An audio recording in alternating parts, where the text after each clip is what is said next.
میں کبھی تفصیل میں اس قصے کو نہیں سنا سکا کہ میرے جذبات میرے اوپر غالب آ جاتے ہیں، میرے الفاظ بکھر جاتے ہیں، ٹوٹ جاتے ہیں، میرا بند ٹوٹ جاتا ہے۔ لیکن اس کی متھ کیا ہے؟ یہ کیوں ہوا؟ یہ کیوں ہوا؟ یہ اس لیے نہیں ہوا کہ 10 دن رو پیٹ کے تم چھٹی کرو، اس لیے نہیں ہوا۔ ایک سبق ہے، ایک پیغام ہے کہ اللہ کو راضی کرنے کے لیے اتنی بازی لگانی پڑے تو لگاؤ۔ بھوکے پیاسے، کہ گرمی کے روزے آتے ہیں 12 گھنٹے پیاس میں آدمی تڑپ کے رہ جاتا ہے۔ تمہیں خبر ہے میرے نبی کی اولاد 72 گھنٹے پیاسے، پیاس کی شدت، پانی کا قطرہ نہیں، اور آگے انسان کی شکل میں درندے کھڑے ہوئے ہیں۔ جب سارے جان نثار شہید ہو گئے، تھوڑا سا سنا بھی دیتا ہوں، جب سارے جان نثار شہید ہو گئے تو پیچھے اہل البیت رہ گئے۔ اہل البیت، سب سے پہلے شہید کا نام بتاتا ہوں، مسلم بن اوسج، جو امام صاحب کے، امام علی مقام کے قافلے میں جو پہلے شہید ہیں، مسلم بن اوسج۔ اور ان کی طرف سے جو 2 پہلے قتل ہوئے، سالم اور یسار، اور ان کو قتل کرنے والے تھے عبید اللہ بن عمیر الکلبی۔ ایک ابن زیاد کا غلام تھا، ایک ربیعہ بن زیاد کا غلام تھا۔ وہ دونوں نکلے تو اس کے مقابلے کے لیے بربر بن خضیر اور حبیب بن مطاہر نکلے حسین علی مقام کے لشکر سے۔ تو عمیر بن وہب کلبی وہ کوفہ سے اٹھ کے آئے تھے، کوفے سے بیوی سمیت آئے تھے، بیوی کا نام ام وہب، حبشی تھے۔ کہنے لگے مجھے اپنے اوپر قربان ہونے تھے، میں اکیلا ان دونوں کو کافی، ان دونوں کو ہٹا دے۔ اور ننگے بدن تھے، ننگے بدن، جسم پہ کچھ نہیں، کہ میں تو مرنے ہوں، میں کیوں زیرہ پاما جو میں جیونا ہے، میں تو مرنا ہے، ننگے بدن تھے۔ تو ان کی بیوی نے کہا ان کو جانے دیں، ہم دونوں نے آپ پر قربان ہونے کی نیت کی ہوئی۔ ہم نے کہا اچھا اللہ تجھے جزا خیر دے، جاؤ۔ تو اس اکیلے نے دونوں کم وقتوں کو جہنم میں پہنچا دیا، سالم اور یسار۔ تو ان میں سے ایک آدمی بولا ہوئے یہ مرنے آئے ہیں، اگر اکیلے لڑو گے تم سب کو مار دیں گے، اور تسی تو جیون دے طلبگار ہو، مرن دے طلبگار ہیں، مرن والے نو مارنا کوئی سوکھا کام ہوندا ہے، وہ ان پر کٹھے حملہ کرو۔ پھر حملہ عام ہوا تو پہلے شہید ادھر سے مسلم بن اوسج، جب وہ گر رہے تھے تو کہہ رہے تھے حسین کی حفاظت کرنا جب تک سانسوں میں سانس باقی۔ آپ کے لشکر میں ادھر زہیر بن القین، یعنی رائٹ سائڈ پر زہیر بن قین ایک چھوٹا جھنڈا، لیفٹ سائڈ پر حبیب بن مظاہر ایک جھنڈا، درمیان میں آپ کے بھائی عباس بن علی جن کے ہاتھ میں بڑا جھنڈا تھا اور بڑا نشان کا جو علامت تھا وہ عباس بن علی کے درمیان میں تھا۔ 32 گھوڑ سوار تھے اور 40 پیدل تھے۔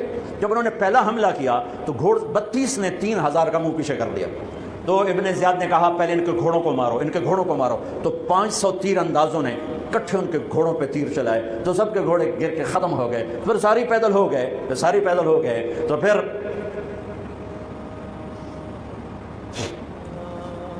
میں اٹک جاتا ہوں، اس لیے پھر میں آخر میں بیچ میں زہیر کی شہادت سنا دوں۔ زہیر بن القین، جب نماز کا وقت آیا، ظہر کا وقت داخل ہوا تو آپ نے اشارہ کیا زہیر یہ شمر سے کہو نماز پڑھنے دے۔ ہاں، اگر 1439 سال میں نماز کی معافی ہوتی تو اہل کربلا کو ہوتی، لیکن حسین نے سجدے میں سر رکھ کے بتلایا کہ نماز نہیں چھوٹ سکتی، سر کٹ سکتے ہیں۔ تو انہوں نے آگے ہو کر کہا کہ بھائی نماز کے لیے جنگ روکو۔ تو کوفی لشکر کا ایک سردار تھا حسین بن نمیر، اس نے کہا تمہاری تو نماز قبول ہی نہیں ہوتی۔ تو انہوں نے کہا لعنت تجھ پر تیری نسلوں پر، جس گھر کی تو فعل نماز ملی انہی کی نہیں ہوتی اور تمہاری ہوتی ہے۔ تو واپس آ کر کہنے لگا کہ وہ نماز کی اجازت نہیں دے رہے۔ فرمایا نماز تو نہیں چھوٹے گی نا۔ یہ فیصلہ آباد والوں کو نہیں، 7 بر اعظم کے ایمان والوں کو پیغام ہے کہ زیر خنجر بھی یہ پیغام سنایا ہم نے، نماز نہیں چھوٹ سکتی، نماز نہیں چھوٹ سکتی۔ اللہ کی قسم کوئی مسئلہ نہیں تھا اگر یہ چھوڑ دیتے۔ جنگ سے پہلے آنکھ لگ گئی، آنکھ کھلی تو ہنس پڑے۔ بہن نے پوچھا ایک کیڑا ہاسے دا ویلا ہے، موت سر تے کھلوتی ہے۔ فرمایا بہن ابھی اللہ کے نبی کو خواب میں دیکھا ہے، کہہ رہے ہیں بیٹا میں لینے کے لیے آ چکا ہوں، موجوں ہو گئی، لینے کے لیے آ چکا ہوں۔ چھوڑ دیتے تو پھر گلستان کالونی والوں کو بھی گنجائش مل جاتی، چھٹی جا سکتی ہے۔ 6 بر اعظم کے انسانوں کو پیغام دیا کہ ٹکڑے ٹکڑے ہو جاؤ، نماز نہیں چھوڑ سکتی۔ فرمایا آدھے نماز پڑھو، آدھے جنگ کرو، صلاۃ خوف۔ آدھوں نے نماز پڑھی، آدھوں نے جنگ کی۔ 15-20 تو پہلے شہید ہو چکے تھے، پھر آدھوں جنہوں نے نماز پڑھی تھی انہوں نے جنگ کی اور دوسروں نے جا کے نماز ادا کی، اصل سے پہلے سب۔ جب زہیر گرنے لگے تو انہوں نے حضرت حسین کے کندھے پر یوں ہاتھ مارا، گرتے گرتے اقبل ہدیت ہادیا مہدیا اليوم تلقى جدك النبي حسنا والمرتضى عليا والشهيد الجعفر الكمية واسد الله المحيا۔ ہاں آگے بڑھ، تیرے لیے تیرا نانا پھولوں کے ہار لے کے کھڑا ہوا ہے، آگے بڑھ، آج تیری ملاقات کا دن ہے، آج تو اپنے بھائی حسن سے ملے گا، باپ علی سے ملے گا، چچا جعفر سے ملے گا، اسد اللہ حمزہ سے آج تیری ملاقات ہے۔ ان اشعار کے ساتھ آپ نے جان اپنے اللہ کو سپرد فرمائی۔ جب سارے جان نثار ختم ہو گئے، اب اہل البیت کی باری آئی تو سب سے پہلے آپ کے بیٹے علی الاکبر نے تلوار اٹھائی، ابا جان آپ سے پہلے مرنا چاہتا ہوں، آپ کو مرتا نہیں دیکھ سکتا، آپ سے پہلے مرنا چاہتا ہوں، مجھے اجازت دیجیے۔ ہم نے کہا بڑھو اللہ کے نام پر، جا ملو اپنے اجداد کے ساتھ۔ تو بڑے حسین تھے علی الاکبر، جس طرف گئے وہ آگے آگے، کوفی آگے آگے، یہ پیچھے پیچھے، تو 1 اور 3,000 کیا مقابلہ تھا۔ آخر خاک و خون میں لوٹائے گئے، تڑپ کے گرے۔ تو پھر حسن کے بیٹے قاسم کا چچا، میں نے جانا اس قافلے میں، اس حسینی قافلے میں اہل البیت وہ 17 قتل ہوئے، ان میں سب سے حسین قاسم تھے، قاسم بن حسن، قاسم بن حسن۔ جب ان پر تلوار کا وار پڑا تو ان کا ہاتھ کٹا اور نیچے گرے تو انہوں نے کہا یا اماں، ہائے چچا۔ تو حضرت حسین زخموں سے چور ہو چکے تھے، لیکن جس سے بجھتی شمع بھڑکتی ہے، اب زخمی شیر کی طرح لپکے اور کئی کی طرح مجمع کو چیرا۔ جب وہاں پہنچے تو وہ ایڑیاں رگڑ رہے تھے اور خاک و خون میں لت پت تھے، تو اٹھا کے سینے سے لگایا، ان کی آخری ہچکیاں ان کے سینے پہ ختم ہوئیں۔ کہنے لگے بھتیجے، آج تیرا چچا بڑا بے بس ہے، آج وہ تیری مدد کو نہیں آ سکتا ہے، لیکن ایک دن آنے والا ہے جب تیرے نانے کی عدالت میں فیصلہ ہوگا۔ پھر ان کی لاش کو اٹھایا،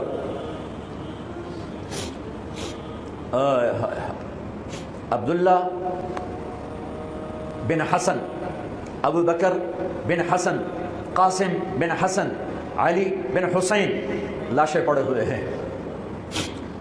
عبداللہ بن عقیل، عبد الرحمن بن عقیل، علی کے بھائی لاشیں پڑے ہوئے ہیں۔ اپنے بھائی عباس بن علی، محمد بن علی، عبداللہ بن علی، عثمان بن علی، ابو بکر بن علی اور حسین بن علی، 5 بھائی پہلے لاشیں پڑے ہوئے ہیں۔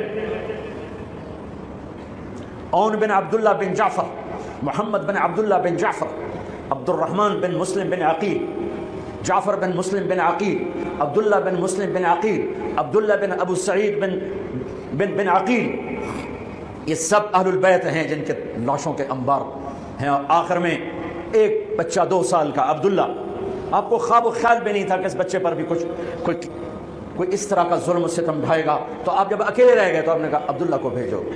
آخری ملاقات بیٹے سے، تو اس کو سینے سے لگایا، چوم کے یہاں بٹھایا، ابھی تقدیر کا کچھ امتحان باقی تھا۔ 2 سال کا بچہ،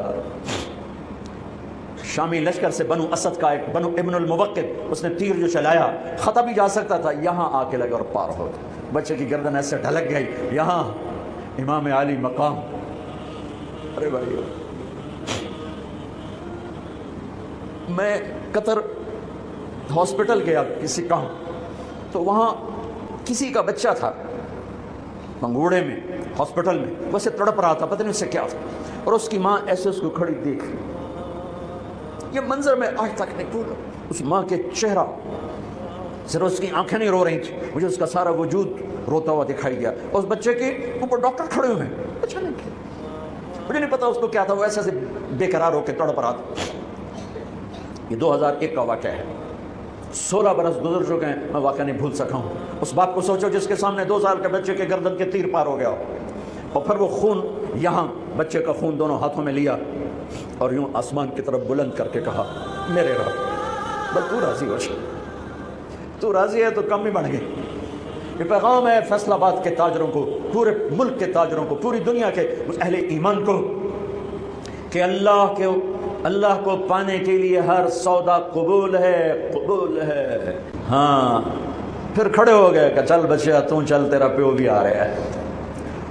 اب آپ کو شہید کرنا کوئی مسئلہ نہیں تھا، زخموں سے چور تھے، لیکن ہر کوئی ڈرتا تھا بھئی میں نہ مارا. تو شمر آیا بدبخت، کیوں نہیں قتل کرتے ہو؟ تو ابو زرع بن شریک تمیمی نے پہلا وار سیدھا کیا، تو یہاں لگا، شانے پر لگا، تو اس سے آپ ڈولے. تو سنان بن انس نے سینے پر نیزہ مارا، اس سے آپ گرے. تو شمر نے کہا سر کاٹو. تو خولہ بن یزید آگے بڑھا، پھر ڈر کے پیچھے ہٹ گیا. تو سنان بن انس نے اس کو گالی نکال کر پیچھے دھکا دیا، اور اس امت کا بدبخت ترین انسان جس نے میرے نبی کے نواسے کی وہ گردن کاٹی جس پر میرے نبی کے بوسے تھے، گردن کاٹ کے سر اوپر چڑھا دیا. پھر خیموں کی طرف بڑھے. تو اللہ کو زندگی مقصود تھی، آل رسول کی نسل چلنی تھی. تو علی بن الحسین بیمار تھے، جن کو زین العابدین، اب ابھی میں نے ان کا قصہ سنایا. اس پر شمر کی تلوار رک گئی کہ چلو بیمار ہے چھوڑ دیا جائے، بیمار ہے چھوڑ دیا جائے. تو خواتین، بچے، حضرت علی کی بیٹیاں فاطمہ بنت علی، زینب بنت علی، حضرت حسین کی بیٹی سکینہ بنت حسین، اور آپ کی بیگم رباب، آپ کو بیویوں میں سب سے محبوب بیوی تھی رباب. آپ فرمایا کرتے تھے جب رباب میکے چلی جاتی ہے تو میری تو نیند ہی اڑ جاتی ہے، اتنا ان سے پیار تھا. وہ بھی ساتھ تھی. ان سب کو ان کے کانوں کی بالیاں کھینچ کے اتار دی. پھر ابن سعد نے کہا 10 گھوڑ سوار آؤ. انہوں حسین کے جسم پہ گھوڑے دوڑا دیے، ادھر سے ادھر سے ادھر سے. جب قافلے کو گھسیٹ کے باہر لائے، لے جانے لگے، تو حضرت زینب نے دیکھا 72 سر نیزوں پہ چڑھے ہوئے تھے. سب سے معصوم سر عبداللہ بن حسین، وہ بھی نیزے پہ چڑھا ہوا تھا.